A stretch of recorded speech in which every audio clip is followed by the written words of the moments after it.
from a historical fact, when you think about Christianity, before Christianity, of course, we had the Greeks, which was the prevalent culture.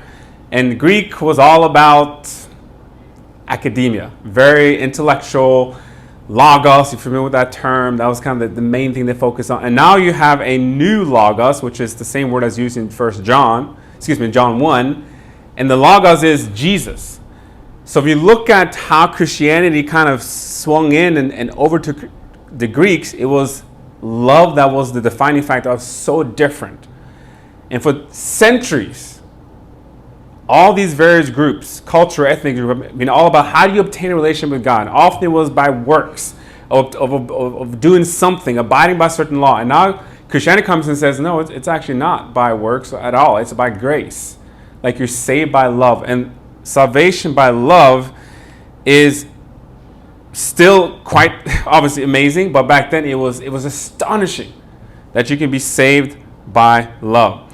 So our theme for this whole year has been love, like starting at the greatest commandment.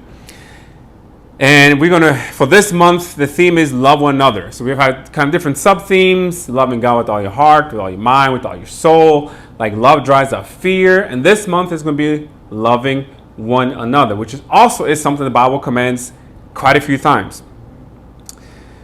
So I want you to just think about this for a second, okay? What is the meaning of love? God. Sure, you can shout it out, or you can just think about it. Either or is totally fine. Like, participation is always a great thing. So just think about what is the meaning of love? Sacrifice. Obey his commands. I don't have an answer for you right now. Hopefully at the end of today, there will be at least one thing I think that's, when you think of love and the meaning of love, like how are you supposed to understand love, grasp love, and implement love? I think it will give you some more clarity. Not saying those things are not correct. You know, Francis Schaeffer was a scholar. He said that love is the final apologetic. And apologetic means it's a Greek word for defense. And it started shortly after Pentecost. We had to defend their faith. And it was a defense of faith in terms of reasoning with people, trying to explain why this faith is true, is accurate. And he said, love is the final apologetic. Meaning this is the ultimate. You can have all these fancy things, right? Arguments and quotes and reasoning and thinking and philosophizing, but he said, no, love is the final one that defends, and that means that it proves it correct or accurate.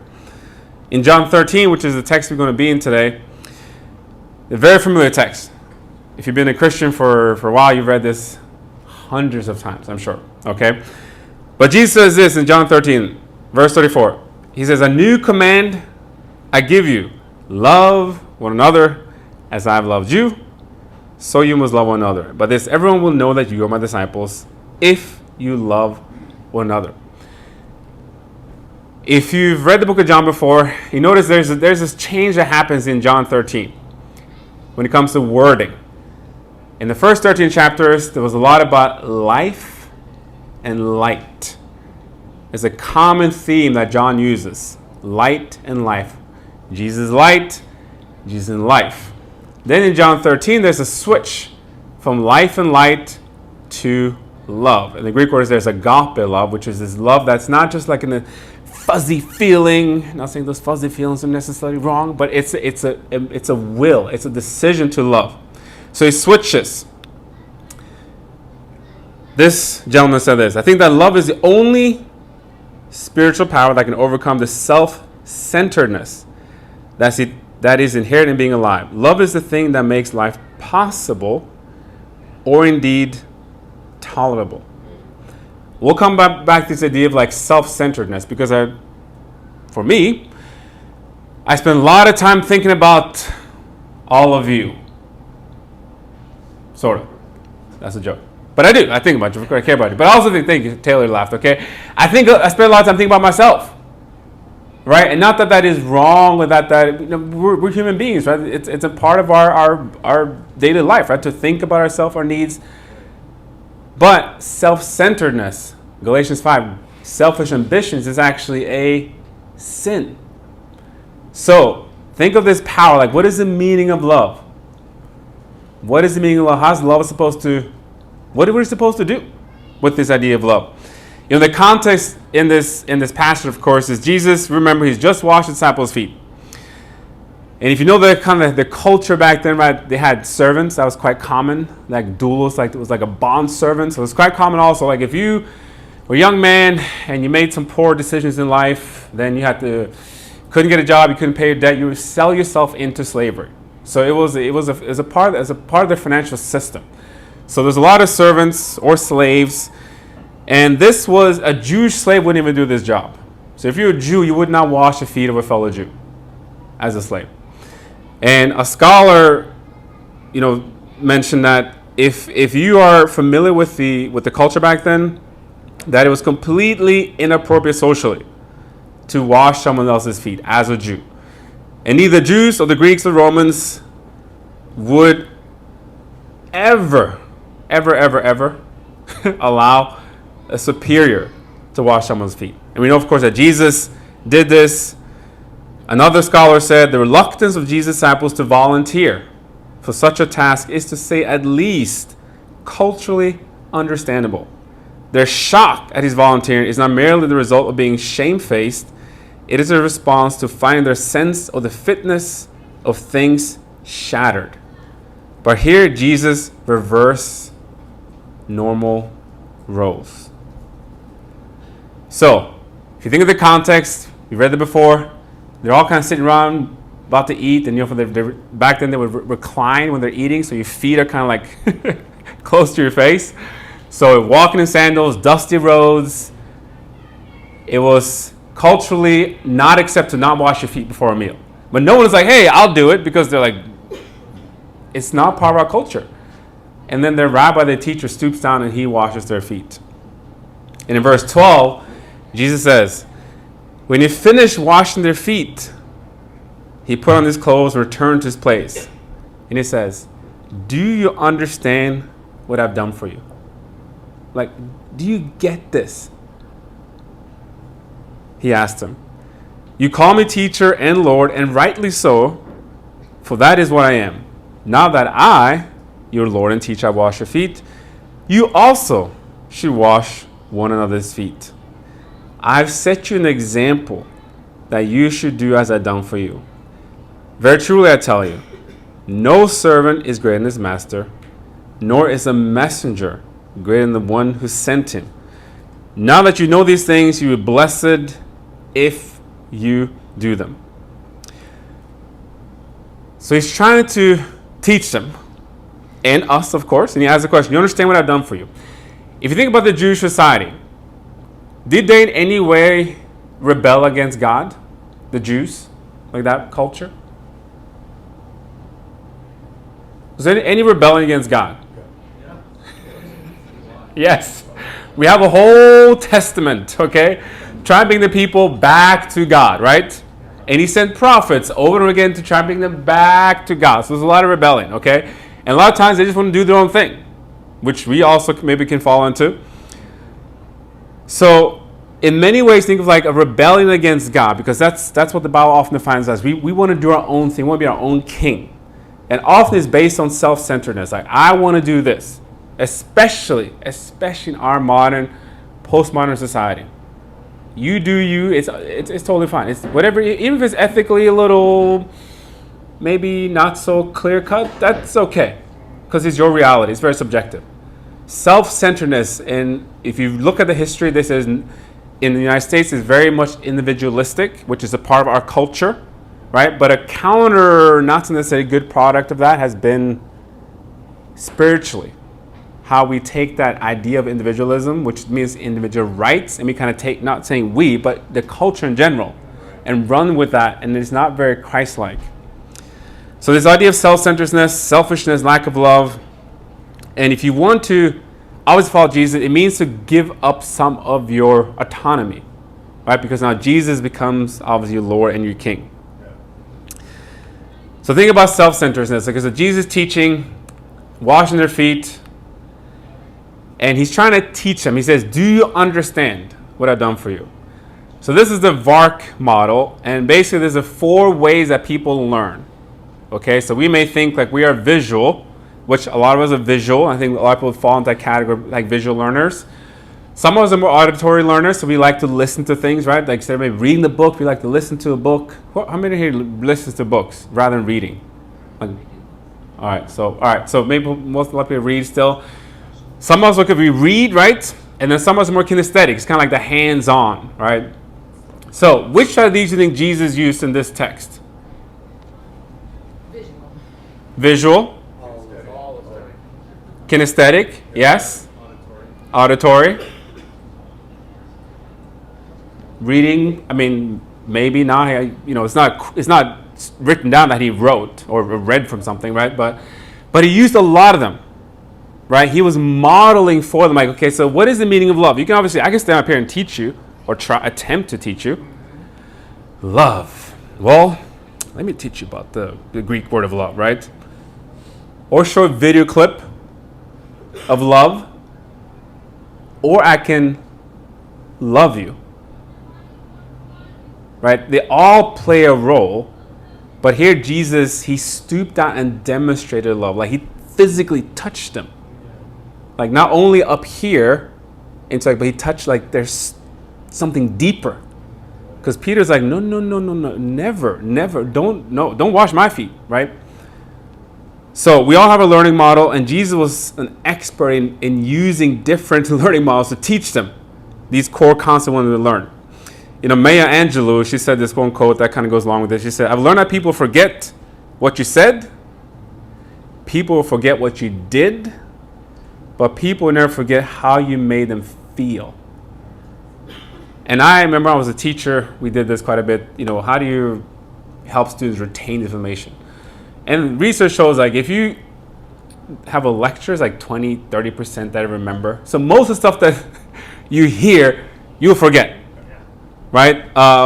What people do for you, I think, depending on what it is, right? If you go to the cafe, you forgot your wallet. Hey, they bought you a coffee, a latte, maybe a bit too milky because that's what lattes are, I think. But anyways, it's a good business. They buy you coffee, right? Yeah. Maybe you remember that for 10 years. But if there was something in that conversation, some of that time that there was a feeling, like they made you feel a certain way, we tend to remember that. Right, and Jesus used all these things to try to help them understand what he was trying to teach them. So if you think about like this verse that we just read, people will see us based on our love for one another. I think when I first came to this fellowship of churches, I was a young man of 19, fresh off the plane coming to the United States. I came to church. And I was quite introverted, quiet, didn't really speak English that well. But I do remember still how loving people were. And it was, something that people come up, like I met people that are part of like pyramid schemes, not saying that's bad or you shouldn't do that if you're into that. But they're super friendly. And I'm like, there's been a couple people I met that I'm like, this is different. They're super friendly. And then you talk a bit more and like, oh, they're part of this pyramid scheme. And, hey, I'm not saying that's wrong, but I felt that at church, like it was a sincerity too. And I think as humans, we have the ability, their intuition to kind of sense, is someone being sincere? Do they truly love me, or is it just like they having a, alternative agenda? Yeah, right. But I went there, I remember feeling like these people really they have an interest in me. And also saw my wife, she's not here the first time. I remember her, she's not here, she can refute this. I remember her, she was just, beautiful, and I saw her, and she claims that she remembers the first time I met, but I did, because that was the first time in church that I met her. So I remember that, I felt that, so there's, maybe that was another thing that God was like, hey.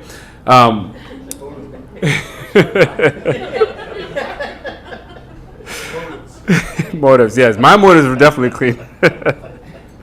But I do remember this sense of of feeling loved, right? So think about this washing, okay? He just washed your feet. Is this to be taken literally? He said, I've set you an example. I should do it as I do. What do you think? Of washing the feet.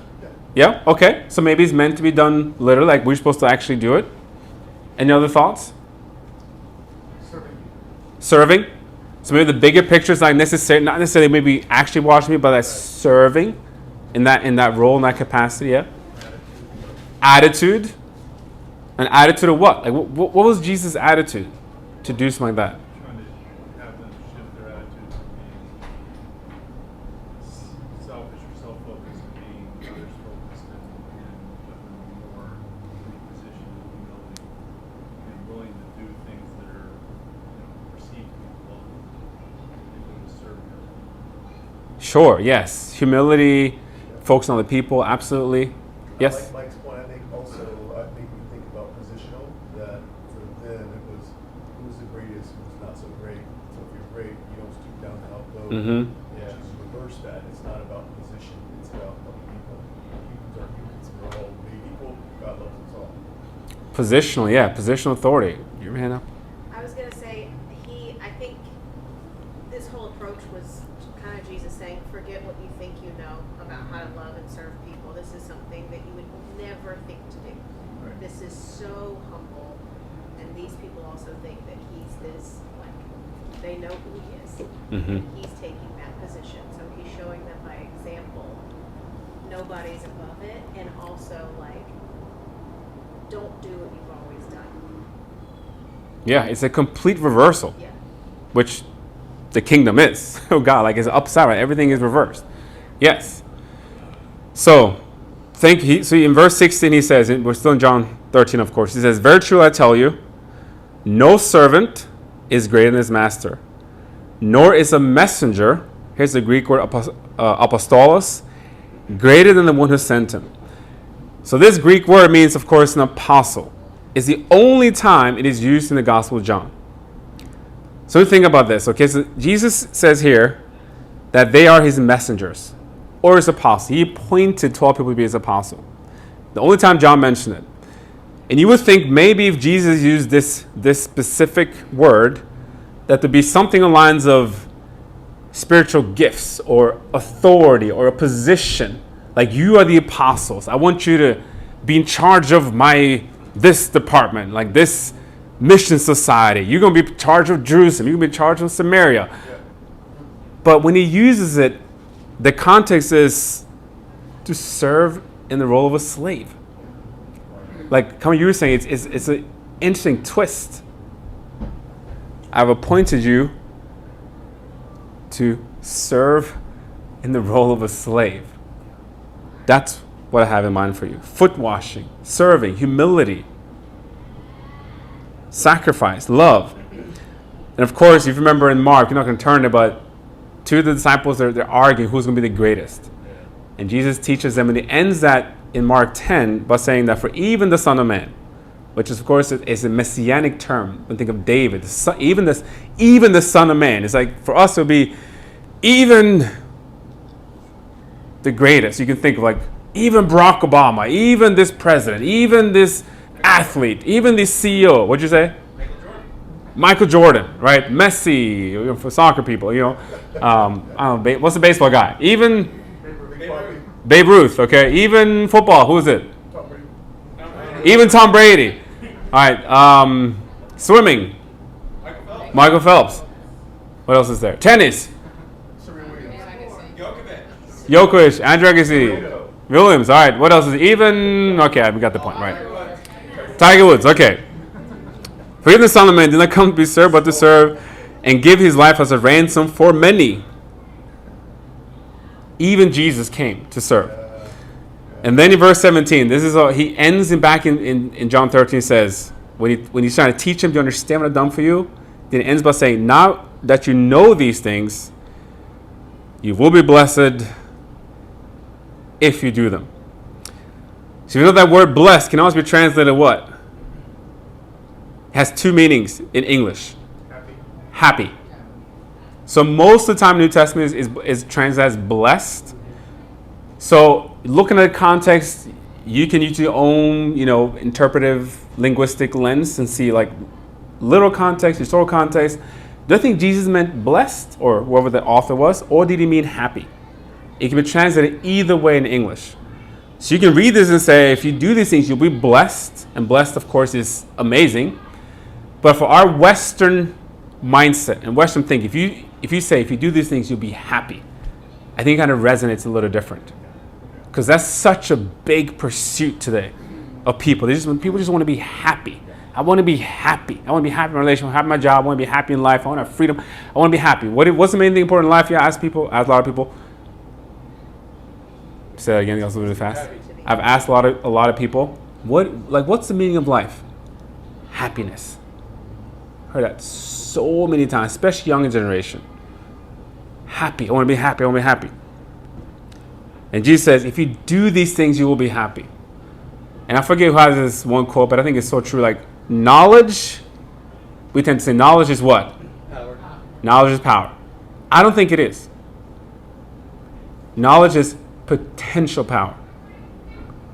Because if you know something really smart, really beneficial, really wise, really helpful, really insightful, but you don't put it into practice, it's probably not going to have the effect that it could have. It's the same with following Jesus. We can know all this stuff, and we've read this so many times, right? This passage, so many times. Like it's a hallmark. Love one another. Like it's kind of the passage, which I think it should be. But it can become so familiar. Like, do you understand? Do I understand what Jesus is teaching me? What he's teaching you? Like, love is meant to be lived out as a disciple. Really to stoop down to serve one another. And I thought about, we had our the Hope Drive for N68 Hunger. I was there, you're passing out these flyers, and I'm kind of like, I was talking to people, and I enjoyed the experience, right? But I felt like what I probably would enjoy more is to see, like, kind of interact with the kids rather than hand the flyers. Like, because when you interact with the kids, and you like, you kind of see you see the beneficiaries of this thing. I think when it comes to serving, like, the more you kind of get down to the personal level, the more you're going to feel that blessing and happiness. Maybe you have your own experience. You served someone, you helped someone that can't really repay you, and you're okay with that, and like that feeling that comes, like, it feels right to serve someone, like to love someone in this capacity that Jesus is teaching us here. And again, think of this knowledge that we have. The idea is to doing it, putting it into practice. And then verse 35, Jesus says, John 13:35, by this, everyone will know that you are my disciples if you love one another. Think about it. People, everyone, that's everyone. They will know who you are by how you love your fellow Christian. And I also believe a non-believer. But the context is loving one another. Because this was such a small group within Judaism. And Jesus but love one another in this way, people can tell that you're my follower. Like you're in the same spirit that I had. And I think, for all of us, if you think of this, it's almost like a measuring stick, right, for Christianity. When it comes to how can you tell if someone is a Christian? Well, Jesus says right here, by your love for another. I don't speak Greek or Hebrew or I love studying the Bible. Like you can kind of say, well, based on I've been a Christian for 15 years, and I've given contribution, and I've given people a lot of rides, and not saying those things are not important, okay, or bad or non-biblical, but what Jesus really wants is this heart of loving one another. Like, it is so crucial to understand this and to put it into practice. And I'm so grateful for our group and how we do this already. And think about, like, they've done studies when people are looking for a church, and this is maybe not exactly the same, but people are looking for church all the time. Okay, the Pew Research Center, which is a quite renowned, think tank, do a lot of research. They did a study. What do Americans look for in the church, and how do they find one? They said one thing: it depends on the age. If you're younger, you want this. If you're older, the kids, you're looking for this. But there's some commonalities. And it says about half of all Americans have looked for a new congregation at some point in their life. Half of all Americans have at some point looked for a new congregation, a new group of believers. More than 3/4 of adults across all ages said the quality of sermon was important. Is the sermon important? Yes. Okay, I believe the sermon is important. That's why I'm doing this. If I didn't believe it, I wouldn't do it. The quality of sermon, that's one thing I'm looking for. Other commonly cited decision factors across age groups include the style of worship, a sense of feeling welcome, and the physical location of the church. So what type of worship? Contemporary? Is it, what's the other one? Contemporary, traditional, with band, no band, do you have a choir? Like, that's kind of what I want. Sense of feeling welcome. I think that's important. I remember I went to one church in Virginia one time, huge church.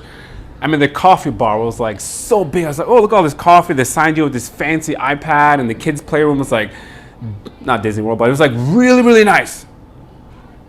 Now, one person at that church came up to me and said, hi, are you new? I mean, when I checked in, they said, welcome, like checked in the kids. But in the congregation, maybe 500 people, my estimate, 400 people, not one person said anything to me. Not saying, I'm not trying to make a judgment on the church. I'm just saying what people are looking for in the church. And what does Jesus say? For you to find out if they're Christians, if they're my followers. Sorry, this is kind of small. That's in the Pew Research Center as well. Do you love one another? And this says what they're looking for: quality of sermons, feeling welcome, style of worship, vocation, religious education for kids, having friends or family congregation, and volunteering opportunities. Those are the things that people are looking for. And I'm not saying those things are not important. But what Jesus said was, you love one another. That's how they will know. A new command I give you, love one another. As I've loved you, so you must love one another. But this, everyone will know that you're my disciples if you love one another. And I want you to think about this. What are some things that Christians should do that could identify them as Christ's disciples? Like, what are some things that we should do as Christians that could identify us as Christ's disciples? Help people when they need it. Serve the poor. I shared this before. I feel extremely loved by this group. Extremely loved in every way. Time, financially. Like, I feel so loved by you guys, and I'm super grateful. What is the meaning of love? What's the meaning of love? I think as a church, as a congregation, what we have to continue striving for, I think, is to keep loving one another. Like, the standard was Jesus, our Lord, our Messiah, stooping down, taking this role that no Jew would take, no Greek, no Roman, to teach us what loves look like.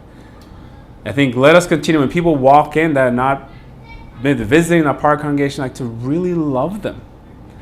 And for your introverts, that includes myself, okay? This is one thing I try to tell myself when I meet people. I've read it somewhere, I can't remember.